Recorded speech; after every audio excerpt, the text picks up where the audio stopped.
Chairman, I beg to move that the total sum to be allocated for head I of the estimates be reduced by $100. In my budget debate speech, I spoke about how this term of government will see MSF budget increase by about 18% from $3.9 billion in FY 2020 to an estimated $4.6 billion in FY 2024. Why is this significant? Singapore's economic structure is now closer to that of a mature economy. Resource constraints are starting to bite.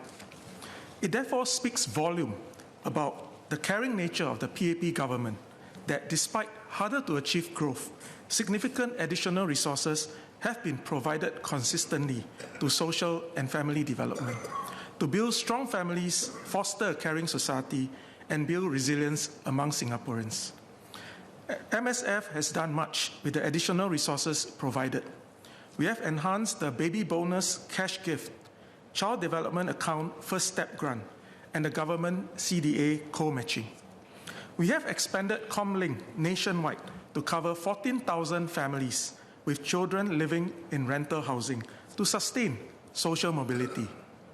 And we have expanded Kickstart, which provides support in the development of children from low-income families up to age 6. MSF indeed has its work cut out. In the past, Singaporeans could progress up the socio-economic ladder by working hard. Today, economic growth is modest, and climbing the social mobility ladder has become more challenging. The Forward Singapore report found that rising inequality and slowing social mobility could fracture social cohesion. We must prevent this from happening. How does MSF intend to tackle social mobility challenges so that we can continue to foster a society where no one is left behind? How will MSF improve its suite of assistance schemes beyond adjusting for inflation so that they remain adequate in helping lower-income families? Comlink is a good program, but we need to move beyond assistance to empowerment. We need to address service gaps brought about by siloed programs and move from being program-centric to be more client-centric. Can MSF share more information about how will the new Comlink Plus better support lower-income families in their efforts towards improving their life outcomes and building a better future for themselves? How can we incentivize lower-income families to take on careers that have a long-term wage growth trajectory rather than defaulting to gig work?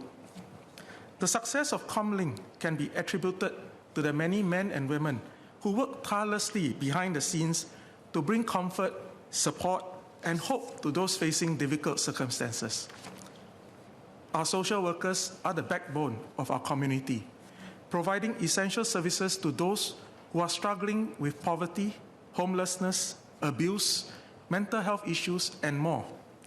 It takes a special kind of person to do this demanding and often emotionally draining work.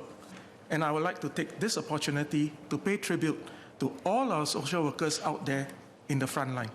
Thank you very much for the work that you do. Beyond assistance programs, we must continue to promote active volunteerism and generous giving.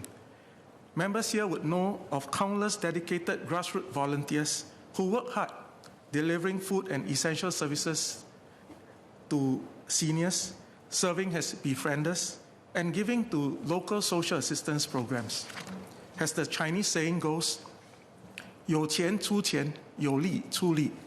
Loosely translated, it means that we can all contribute in ways that we can, be it in terms of time, talent, or treasures. In this regard, corporate donors and patrons also play important roles in volunteerism.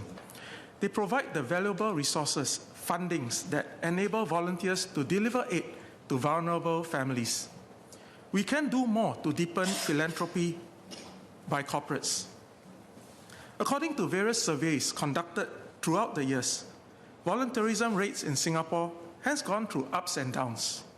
Some 20 years ago, less than 10% of Singaporeans volunteered. Volunteerism rates peaked at 2016 at 35%, before coming down to about 22% in 2023.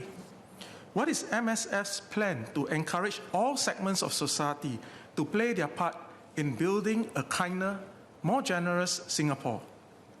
The Forward Singapore report found that Singaporeans want a resilient and united Singapore. As we forge our shared future together, we must strengthen our social compact so that we can ride through the inevitable challenges that come our way, challenges that can threaten our unity. Together with the 4G team, I'm confident that we can continue to make Singapore our best home for our children and our children's children. The question is that the total sum to be allocated for head I of the estimates be reduced by $100. Mr. Melvin Yong.